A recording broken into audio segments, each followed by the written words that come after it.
sou psicóloga, pedagoga de formação e estou atuando em escolas de educação infantil da rede pública, acompanhando bebês de 0 a 3 anos em seu desenvolvimento e também acompanho projetos de formação de professores da primeira infância, que a gente considera a fase mais importante para o desenvolvimento da humanidade. Então, nós que trabalhamos com crianças pequenas, com crianças do primeiro ciclo do desenvolvimento, somos os apoiadores para que essas crianças se desenvolvam naquilo que a gente considera saudável e propício para o seu desenvolvimento pleno como ser humano. Estou muito feliz por estar aqui, receber o convite do projeto de Mãos Dadas com a Inclusão e falar um pouquinho do meu trabalho e como que eu atuo nas instituições que eu visito e também na minha sala de aula, a fim de garantir que as crianças com deficiência tenham o seu direito garantido, previsto em lei, e também possam aproveitar dessa infância de forma prazerosa, né, e de forma qualitativa, a fim de que ela possa se desenvolver e superar as dificuldades que a sua deficiência lhe impõe. Então, para falar um pouquinho disso, eu trouxe primeiro essa evolução do conceito de pessoas com deficiência, né? E qual o papel do psicólogo no contexto educativo. Para compreender um pouco como isso se deu historicamente, é importante a gente lembrar que antes de uma deficiência tem um ser humano, né? Então, compreender o ser humano e as suas características ao longo das fases do desenvolvimento é decisivo para que a gente possa compreender as crianças com deficiência. Então, a psicologia do desenvolvimento, ela traz essa abordagem de compreensão da criança na descrição e exploração dessas mudanças que vão acontecendo no decorrer do tempo e como isso pode ser descrito, né? E analisado a fins de facilitar esse desenvolvimento. Então, é bem importante que a gente lembre que, não muito tempo atrás, essa questão era discutida num âmbito que a gente pode considerar não científico, né? Então, alguns pensadores, filósofos discutiam aspectos da natureza humana e baseado nas suas próprias concepções a respeito da criança. Já no século XIX, final do século XIX, início do século XX, a gente observou uma preocupação mais ampla e sistemática com o estudo das crianças e suas necessidades. Então, no que diz respeito à deficiência, esse conceito foi ganhando um espaço de compreensão para além da dificuldade, né? Então, a gente partiu de um conceito que chamava de excepcionalidade, que não muito tempo atrás, né, na década de 70, ainda era trazido como crianças excepcionais, e a gente chegou nesse lugar hoje que a gente descreve como crianças com alguma deficiência. Então, a psicologia infantil, ela busca descrever o processo do desenvolvimento desta personalidade e também compreender esses comportamentos que envolvem ou não uma deficiência. Então, quando a gente compreende o comportamento infantil, as bases que definem aquele comportamento, a gente pode ou não analisar e compreender uma deficiência. Então, como ciência, o que a gente pretende? Primeiro, observar e descrever os fenômenos, né? Então, uma descrição fenomenológica do que está sendo observado é fundamental para um diagnóstico, né? Então, a gente observa choro, comportamentos agressivos, linguagens, algumas outras reações emocionais, e também a gente deve explicar os fenômenos, né? Então, como ele acontece, quais os mecanismos psicológicos que estão envolvendo, se são internos, o que essa criança também traz como hereditariedade, né, do seu desenvolvimento, o contexto familiar e principalmente as interações que a criança se sujeita quando ela está num ambiente social, como no caso as escolas de educação infantil. Então, antes a gente tinha essa visão de limitação que trazia para nós uma abordagem mais de categoria e de rotulação. Isso acabava até criando uma criminalização do comportamento. E hoje não, hoje a gente tem, né, uma compreensão sistêmica de tudo que está envolvido num comportamento, e aí a gente tem uma definição de deficiência a partir de uma imagem que não é mais uma deficiência, mas sim uma diferença. Então ela não é vista mais como uma criança limitada e inválida, como era antigamente. Agora não, ela tem uma limitação e essa limitação coloca ela num lugar de compreendermos o que nós precisamos fazer para ajudá-la a superar essa limitação e depois ela ser considerada um ser potente e capaz de desenvolver as suas habilidades e atuar no mundo com essa limitação. Então, é recente, né, a lei aqui no Brasil de 2015, conhecida como Estatuto da Pessoa com Deficiência, que expressa essa definição. Então, ela traz, né, considera essa pessoa com deficiência aquela que tem impedimento de longo prazo, de natureza física, mental, intelectual ou sensorial, o qual, em interação com uma ou mais barreiras, pode obstruir sua participação plena e efetiva na sociedade em igualdade de condições com as demais pessoas. Então, aí sim a gente tem uma conquista, né? E essa conquista, ela veio através também de um compromisso das nações na Convenção Internacional de Nova York, 6949 de 2009, aonde vem a definição de deficiência. Então, a deficiência resulta da interação entre as pessoas com deficiência e as barreiras atitudinais e ambientais que impedem sua plena e efetiva participação na sociedade em igualdade de oportunidades com as demais pessoas. Então, todo esse percurso percorrido até aqui, ele foi sendo documentado e conversando com as diversas áreas afins e também todas as leis que estão garantindo o direito da criança em relação a essa sociedade, ele resulta dos direitos universais, né, dos direitos educacionais, dos direitos sociais, e em especial a educação, ela reafirma esse compromisso da educação especial que a gente tem agora aqui no município de São Paulo, a participação efetiva de todos, garantindo, apoiando as crianças, né, no que é necessário para que ela exercite os seus direitos e as suas liberdades fundamentais, conforme, né, o último documento do currículo da cidade aqui na cidade de São Paulo. Então, considerando esse histórico e a atuação dos profissionais de saúde e educação que se comprometem com esse desenvolvimento saudável, a gente tem muitas teorias que nos embasam, né? Eu trouxe alguns, são muitos livros, mas eu vou colocar no final a bibliografia.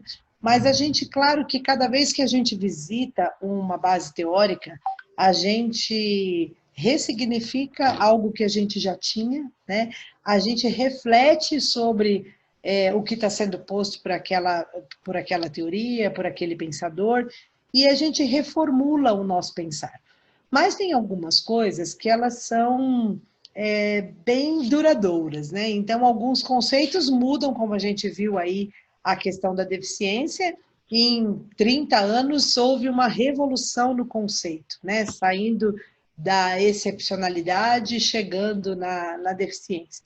Aqui, a gente precisa compreender as questões básicas do desenvolvimento infantil e que nós, né, profissionais da educação, da saúde, que compreendemos o ser humano na sua integralidade, a gente não tem como abrir mão. Então, a gente visita a teoria de cá, a teoria de lá, mas o que é decisivo para nós, né? Para nós é decisivo compreender o desenvolvimento infantil saudável, né? Então, quando a gente está diante de uma criança, a gente está diante de um ser humano que está começando o seu percurso, né, aqui na Terra, e ele precisa de ter algumas habilidades que vão colocar ele numa posição, né, saudável, possível dentro da sua limitação, mas que ele viva com um significado, né? E para que nós possamos compreender o que ele precisa para se desenvolver, nós precisamos compreender minimamente o que essa fase dos 0 aos 7 anos ela traz como característica do desenvolvimento infantil, e aí a gente vai olhando para aquilo e observando o que é possível fazer no apoio a essa criança, quais intervenções a gente pode trazer para que ela possa ter um desempenho ao longo da sua vida. Então, pensando em ser humano, o ser humano é essa espécie tão primordial, né, da natureza viva, dessa natureza aonde pulsa, né, onde respira, aonde se movimenta. Então, o ser humano é uma espécie bem especial, né, da natureza viva. E ao longo dos 3 primeiros anos de vida, a criança ela adquire 3 habilidades que vão sendo aprimoradas nas etapas seguintes, mas que são decisivas, né, para essa caracterização do que é ser humano.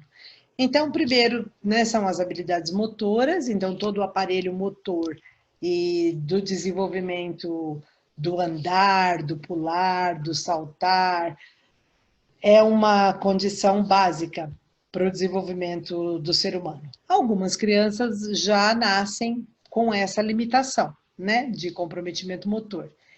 E aí a gente precisa ajudá-la a superar isso, né? E depois tem as habilidades linguísticas, né, que nos coloca de novo num lugar de relação com outros seres humanos, né?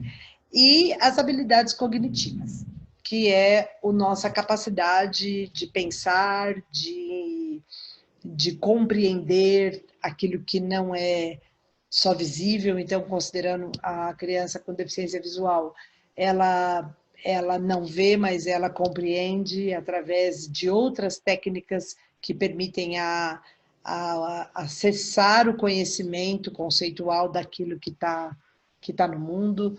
E assim a gente consegue ir descrevendo o que é da natureza humana como processo de desenvolvimento e também observar as limitações das crianças que já trazem ou por uma doença pré-natal, ou por alguma condição neonatal, ou mesmo algum outro tipo de doença que vai trazer algumas consequências e então se torná-la, né, deficiente.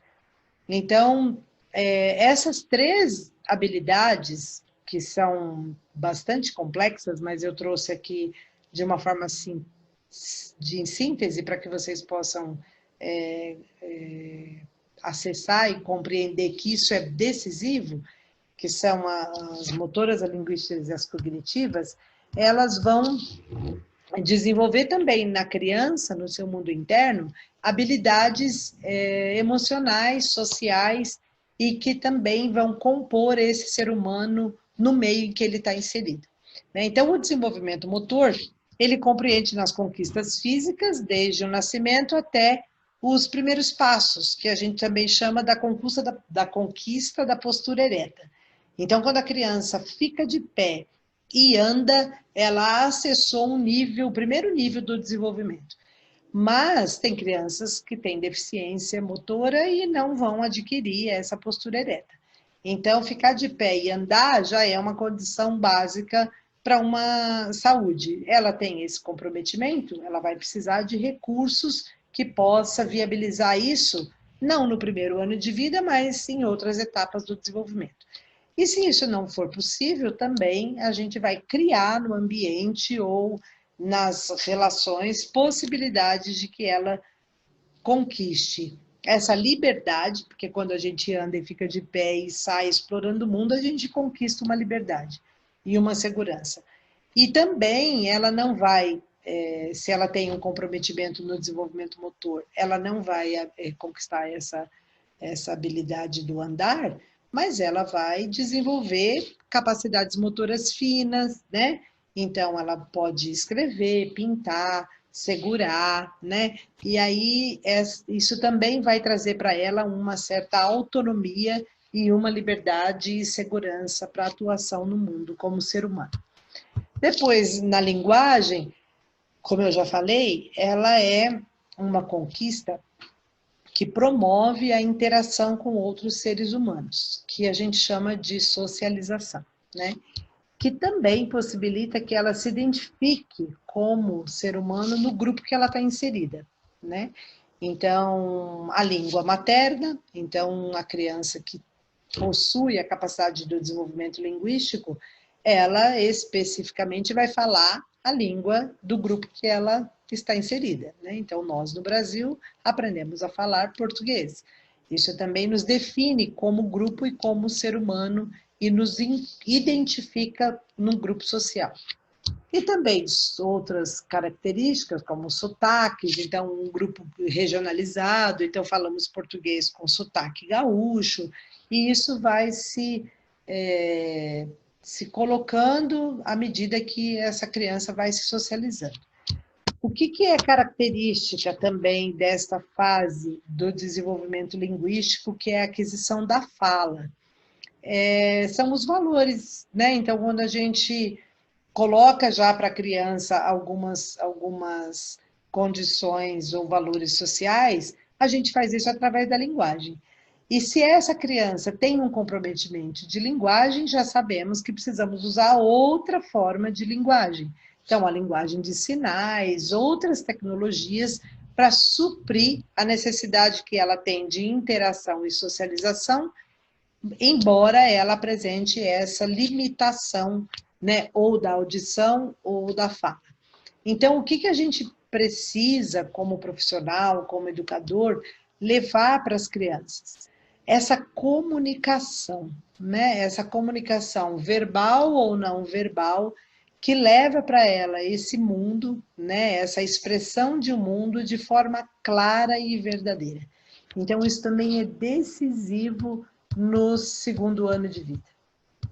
E se ela apresenta essa deficiência, né, de linguagem, das capacidades de comunicação, a gente vai buscar tecnologias que favoreçam ao longo do seu desenvolvimento, então, se não no segundo ou no terceiro ano, mas no quarto, no 10º, essa possibilidade de interação e de identificação com o grupo social que ela está inserida.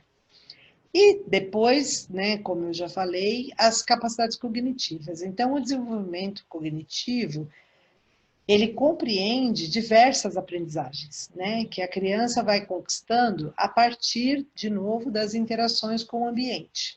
E, claro, com também a maturação do sistema nervoso, que definem como uma possibilidade de aprender algo novo ou consolidar aquilo que ela já aprendeu nas etapas anteriores, né? Como assim, né? O que são as capacidades cognitivas? São diversas funções da cognição que podem ser estimuladas por meios de incentivos diários, intervenções no ambiente, a fim de que a criança conquiste a sua própria autonomia. Então, essa palavra autonomia, ela permeia esses 3 âmbitos do desenvolvimento.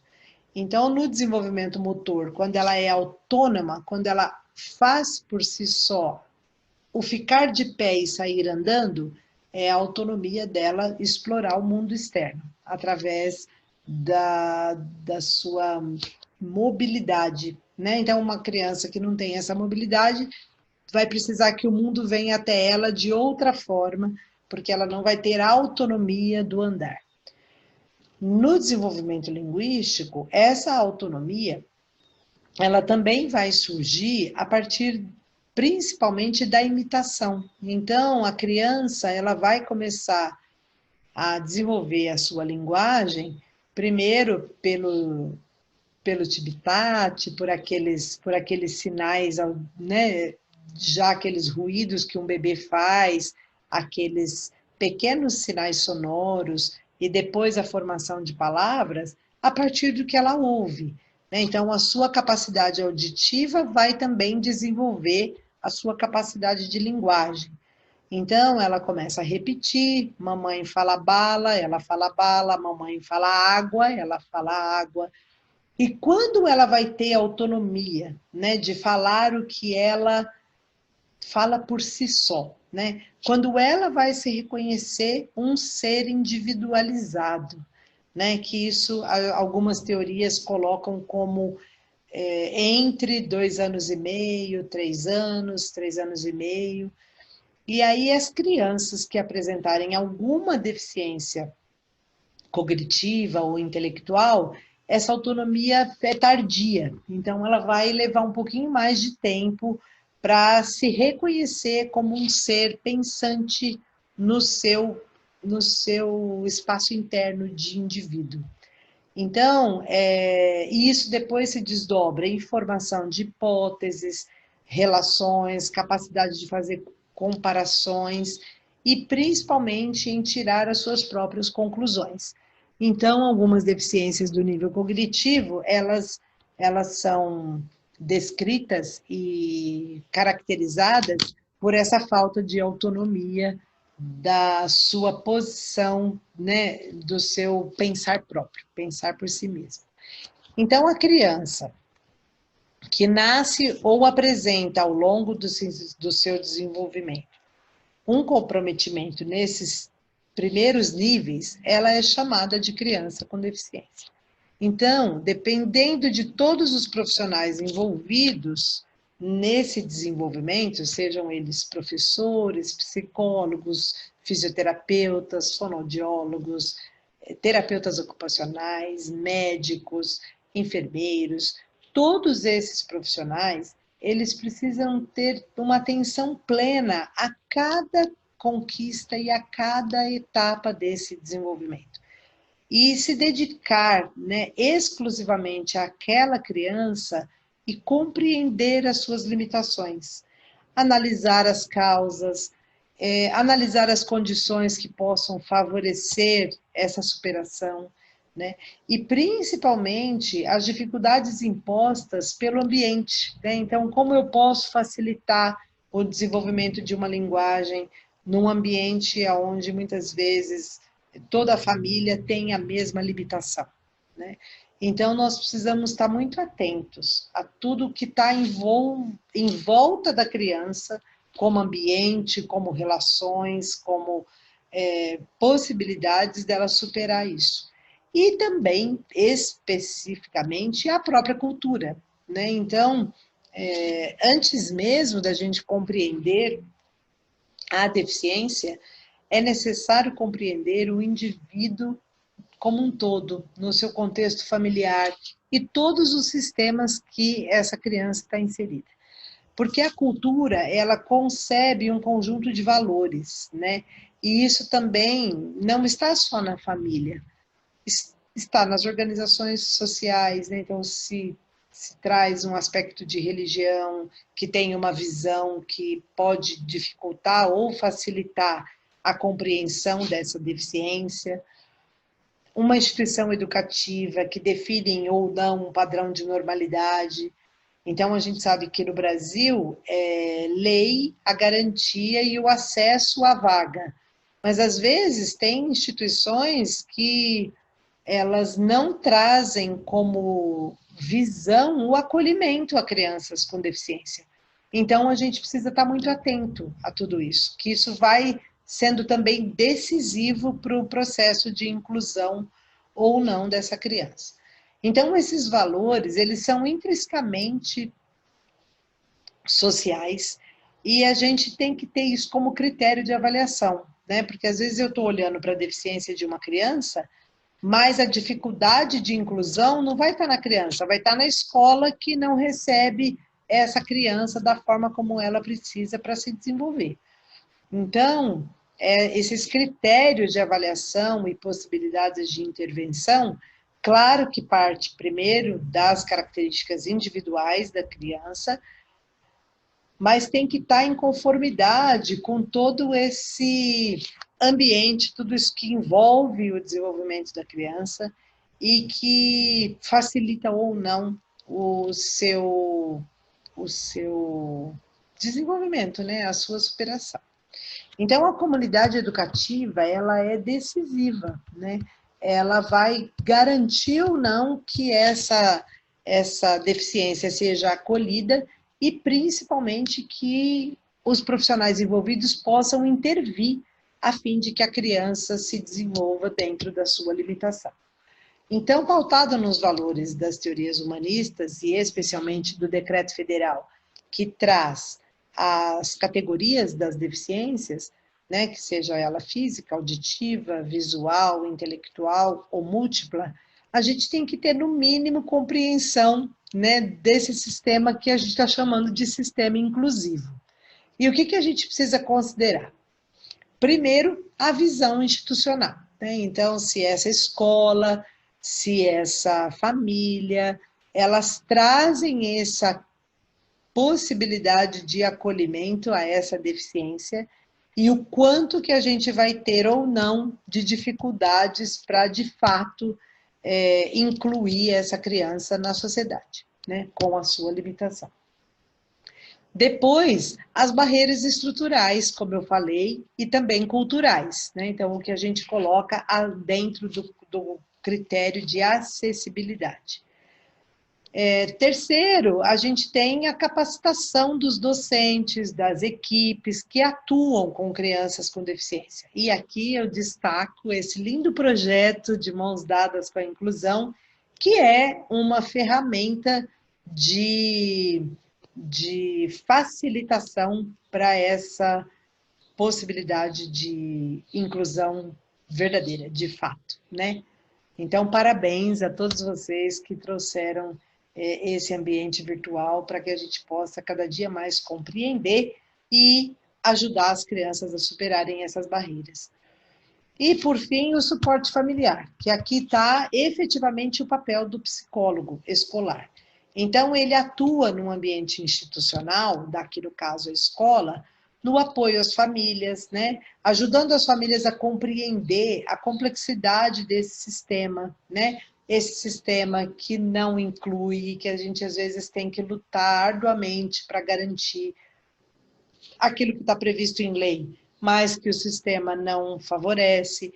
Então, buscar essa rede de apoio para que essa família se sinta parte disso e não com um peso, né? E transformar, de repente, esse desafio de uma criança com deficiência em uma grande possibilidade de transformação de uma sociedade, de um mundo. Como a gente viu aí ao longo de 40 anos, muita coisa mudou.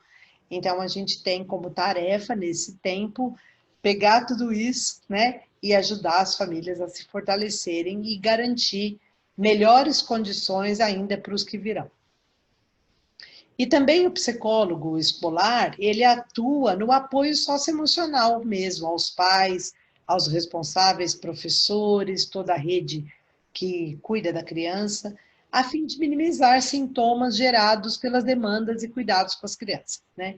Então, às vezes, tem algumas situações de estresse familiar ou algumas doenças que podem ser desencadeadas pelo processo de aceitação ou não dessa condição da criança. Então, a gente também atua como